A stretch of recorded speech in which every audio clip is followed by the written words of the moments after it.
तुम्ही विचार करत असणार ना मी एवढी फास्ट कामं का करते. सांगते तुम्हाला. बहिणीची अचानक तब्येत खराब झाली. म्हटलं तिला चल आज तू नको, आज मीच कामं करते. घेतले पटापट पटापट आवरायला. बघा मी घेतली चादर का बेडला लावून. आता तुम्ही म्हणत असणार बहिणीकडून कुठून आली सासरी तुझ्या.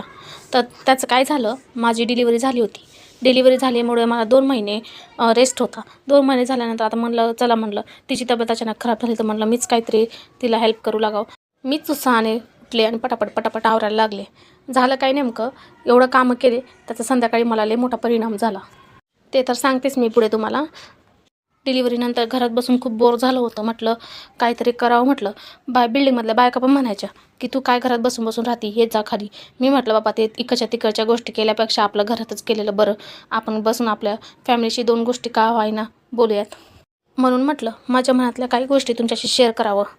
कपडे घडी मारून झाल्यावर म्हटलं चला कपडे तरी धुवून घ्यावं. कपडे तर बघा जसं काही मी एवढं मोठे कपडे, हे काही समजू नका तुम्ही काय 1-2 दिवसाचे आहेत. हे कपडे एकाच दिवसाचे आहेत. एवढे कपडे पडतात का, तर काय आहे, आमच्या घरात फक्त फॅमिली आम्ही 5च जण आहोत. तर एवढे सारे कपडे दिवसाला पडतात आमच्याकडे. माझ्या घरच्यांनी तर मला धोबीच समजून ठेवलं आहे. एवढे सारे कपडे देतात मला धुवायला. कपडे धुवून झाल्यावर म्हटलं बाल्कनीत गेले कपडे सुकवायला. बाल्कनीत बघितल्यावर काय तर पाखरांनी नुसतं ठिपक्यांची रांगोळी काढून ठेवलेली होती.